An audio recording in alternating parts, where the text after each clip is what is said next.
Potremmo convincerti con la nostra esperienza nel motorsport o con le nostre partnership sportive. Ma non basta. L'unica cosa che conta in uno pneumatico è la sua qualità, in qualsiasi condizione. Kumho Tire. Nient'altro che qualità.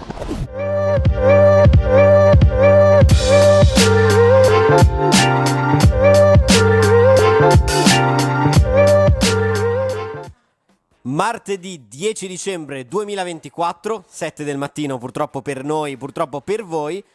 Buongiorno con Future Stars, come di consuetudine, come ogni martedì.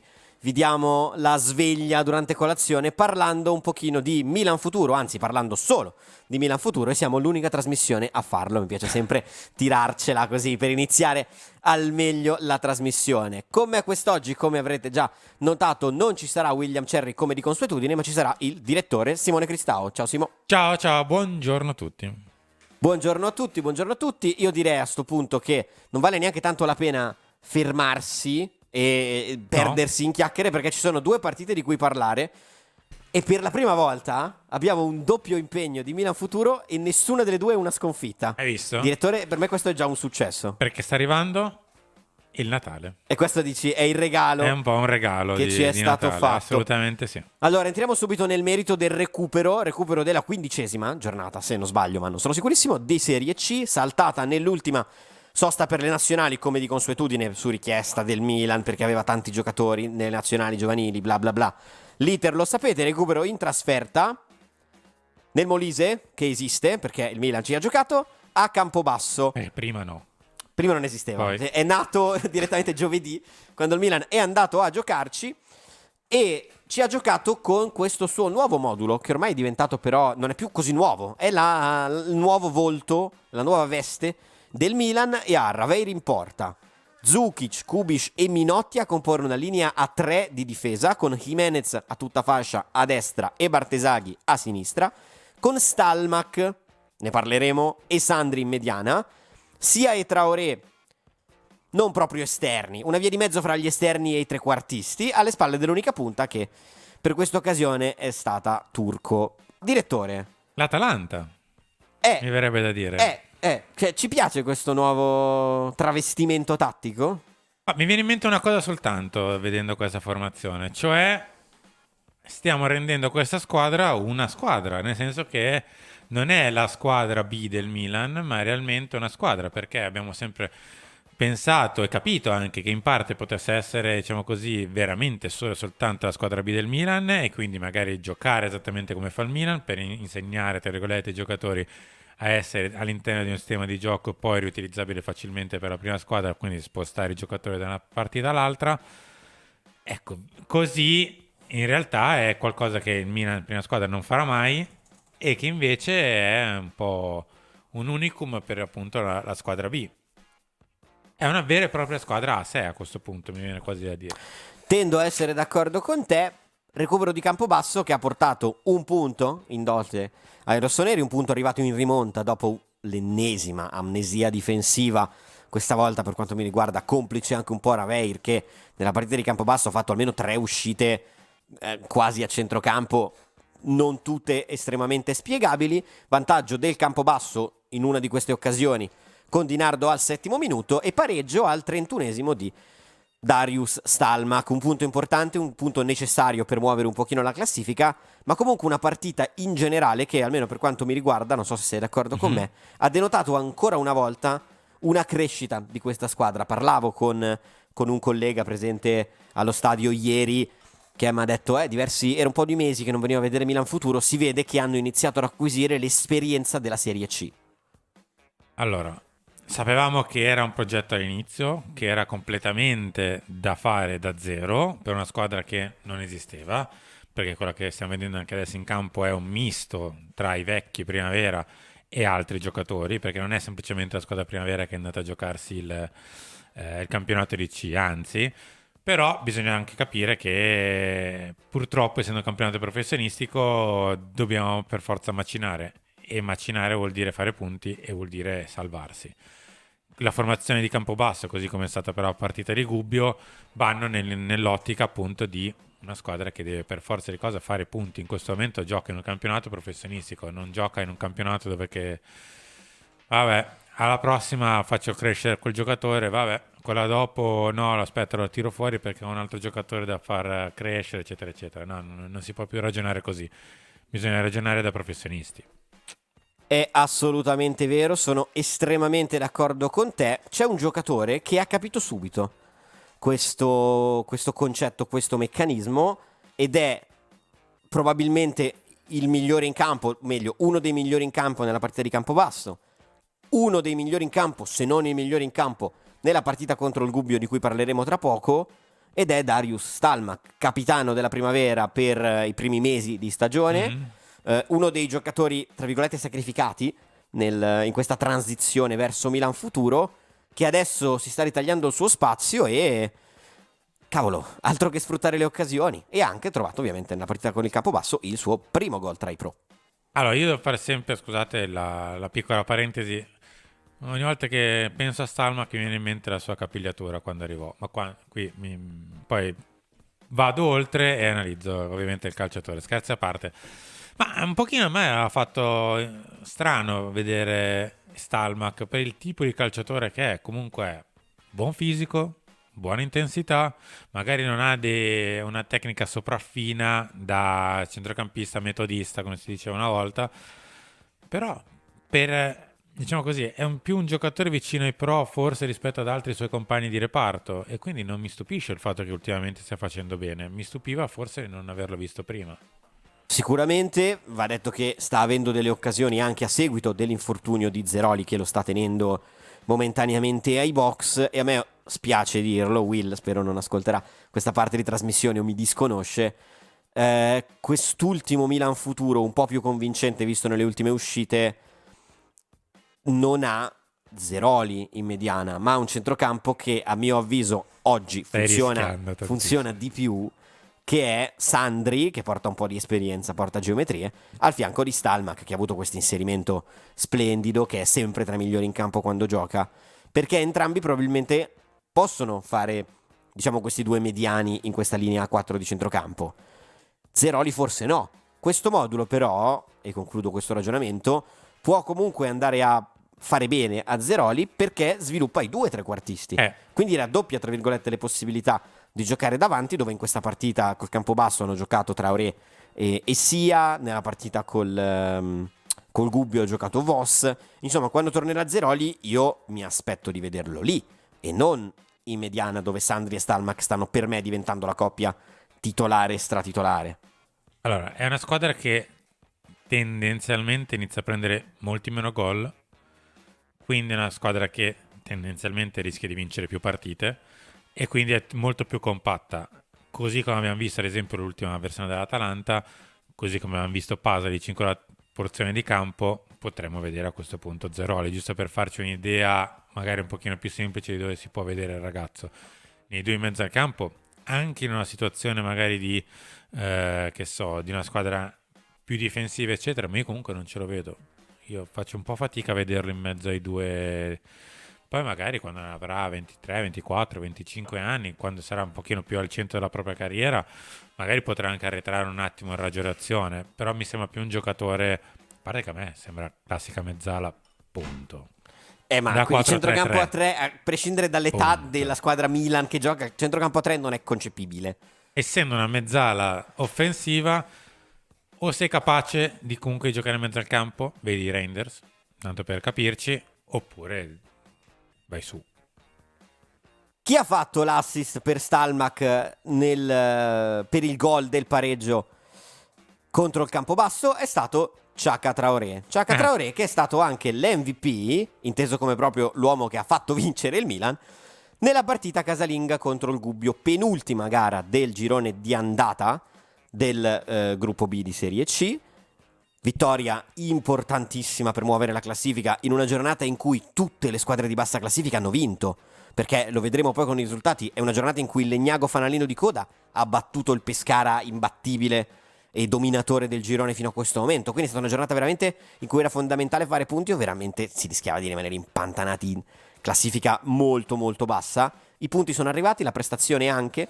Vedete la formazione, ora ve la vado a leggere. Notate che non c'è Daniele Bonera, ma c'è Baresi, Alessio, il vice allenatore di Daniele Bonera, perché Bonera era squalificato, quindi c'era lui in panchina e ha schierato, ovviamente confrontandosi con Bonera, sempre il 3-4-2-1 con la solita rotazione dei portieri, che ormai abbiamo visto che il Milan Futuro è l'unica squadra al mondo che fa turnover dei portieri, quindi Torriani in porta, Zukic, Kubic, Minotti intoccabili, ormai la linea a 3 dietro, e per la prima volta, va detto, hanno cominciato probabilmente anche loro a prendere il ritmo di questa linea difensiva e non hanno commesso particolari errori, che invece nelle ultime partite in cui il Milan aveva espresso un gioco migliore erano stati un po' una costante che aveva impedito al Milan di vincere. Jimenez a tutta fascia a destra, Bartesaghi capitano a tutta fascia a sinistra, Stalmack, Sandri confermatissimi e tra i migliori in campo anche nella partita dell'altro ieri dal vostro punto di vista.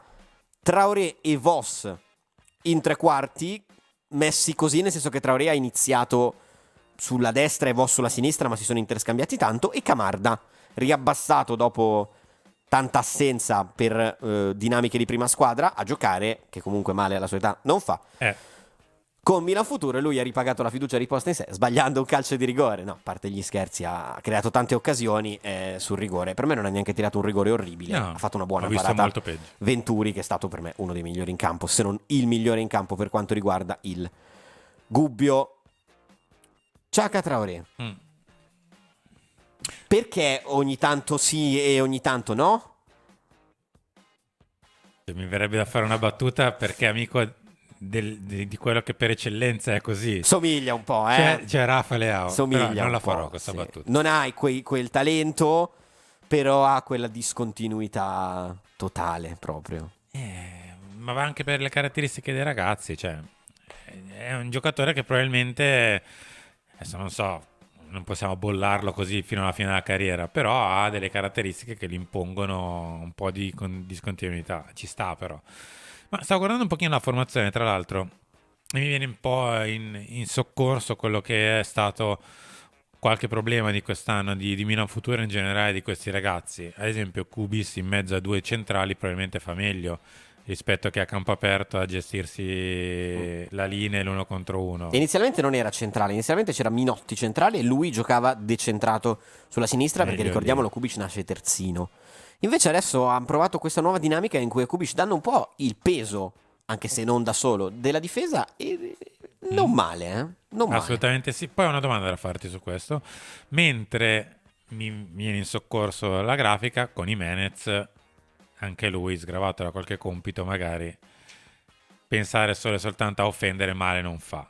Jimenez non lo citiamo tra i migliori in campo, ma Jimenez è sempre tra i migliori in campo. Ieri conquista il rigore, fa diverse sgroppate delle sue, fa addirittura in 2 o 3 circostanze è andato lì a rialzare un avversario a terra dopo un contrasto, cioè cose che per Jimenez sono Su quale proprio fascia, scusami? complicatissime. Sulla corsia di destra. Di destra. Sì, dove... Di destra. Sì, in effetti, esatto, sempre parlando, infatti mi diceva che io parlavo sempre con qualche collega lì in tribuna e mi dicevano, cavolo, però Jimenez potrebbe avere un pochino più di minuti in prima squadra, anche se capiamo che sia difficile scalzare comunque Emerson Royal da questo ruolo e da questa sua titolarità. No, la domanda che volevo farti in realtà era su appunto la linea difensiva. Ma per giocare a 3 non siamo un po' corti a numero? Un po'? Estremamente corti. Cioè, se succede qualcosa a uno di questi 3 difensori che non vengono mai cambiati Quindi sostanzialmente. nel caso Bartesaghi? Bartesaghi adattato, di solito col subentro, è successo col Campobasso, il subentro di Bozzolan per uno dei difensori centrali e l'abbassamento di Bartesaghi a fare il braccetto. O Magni, e poi c'è... al massimo. No, non nei 3 dico, Sì. alto per abbassare Bartesaghi. Sì, anche. E poi c'è Dusu, il difensore comprato quest'estate che sta giocando di più con la formazione primavera. C'è qualche giocatore che ogni tanto fa un po' cioè fa qualche panchina, diciamo, con Milan Futuro, come Dusu, Parmigiani, Paloschi, che sono il trio di difesa che si occupa di gestire un pochino la retroguardia. Per quanto riguarda il Milan primavera, comunque sì, bisognerà, se si sceglie di proseguire su questa linea, bisognerà intervenire sul mercato per non rafforzare, ma proprio allungare il reparto difensivo, rispetto invece magari alle 3 punte che si giocano in una maglia sola, quindi sono sufficienti, per quanto poi Camarda, la presenza di Camarda sia un po' altalenante, ecco.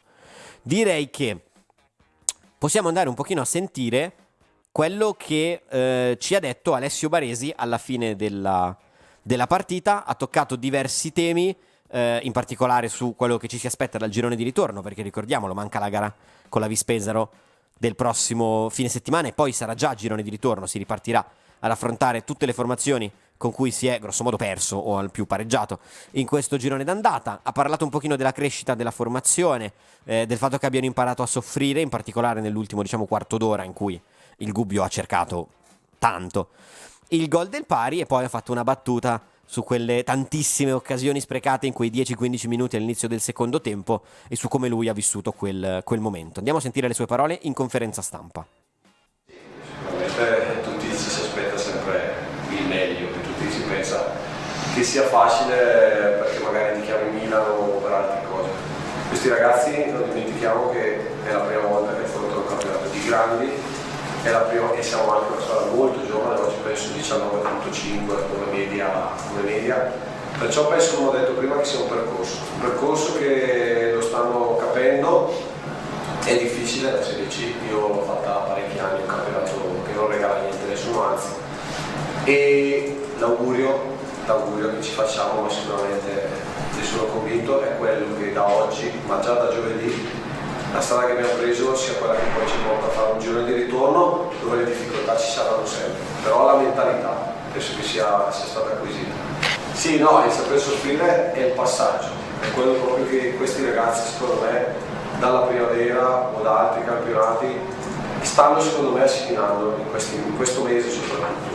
Il saper soffrire, le pause, le palle inattive, tutte quelle cose che, diciamo, non gli competono, perché loro sono molto bravi secondo me con la palla, però poi il campionato di Serie C, il campionato dei grandi, è fatto anche di tutte queste sfumature e penso che loro adesso davvero comincino ad assimilarle e a capirle.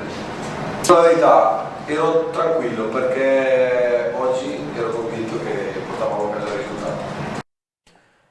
Oggi ero convinto che portavamo a casa il risultato, finalmente, aggiungerei io. Devo dire che in effetti si percepiva che potesse essere la gara giusta dall'ambiente, però tutta quella serie di la traversa, il rigore sbagliato, il doppio salvataggio sulla linea hanno fatto un pochino tremare tifosi e addetti ai lavori. Ti volevo chiedere, Sì. tu sei d'accordo con lui in un'ottica per cui, cioè, adesso è lecito aspettarsi un miglioramento molto netto, soprattutto sul piano dei punti nel girone di ritorno, ammesso che ovviamente c'è ancora la gara con la Vispesaro da affrontare? Allora, molto non lo so, onestamente.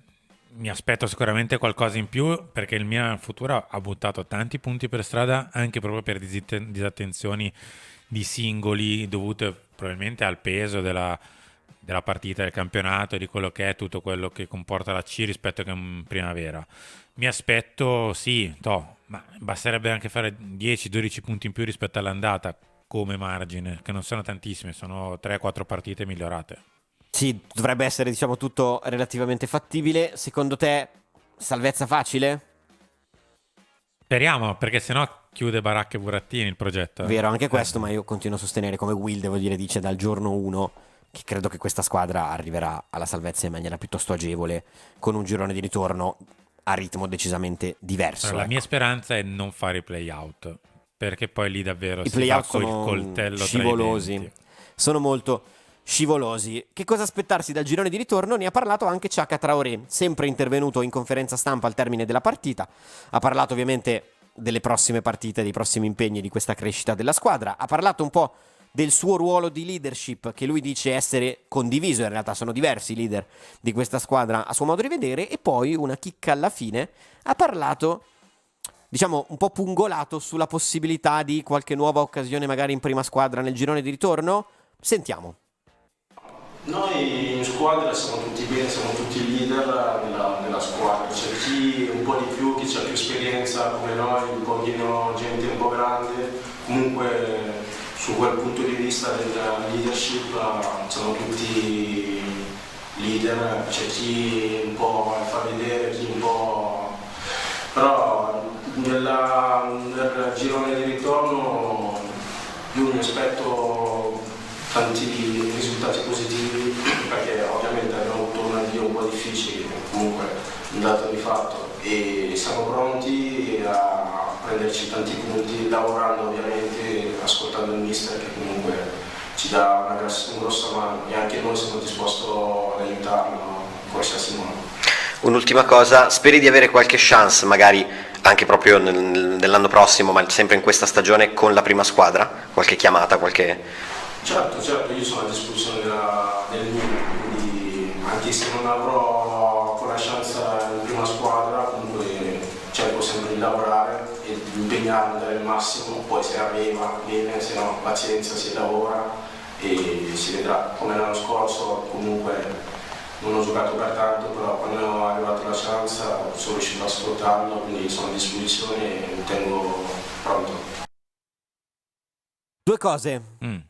Può effettivamente avere qualche chance, e non parlo di convocazioni e basta, parlo magari di qualche presenza, qualche spezzone con la prima squadra secondo te nel girone di ritorno? E due, pensiero mio, ho notato una certa crescita anche nelle dichiarazioni, nell'ottica in cui, cioè l'ho visto molto concentrato, molto presente sul progetto Milan Futuro. Cioè, non mi sembrava così, sì, no, voglio andare in prima squadra, ho bisogno di giocare, sento di essere pronto. Se arriva la prima squadra, bene, altrimenti nessun problema, io continuo a lavorare, continuo a impegnarmi, sto concentrato.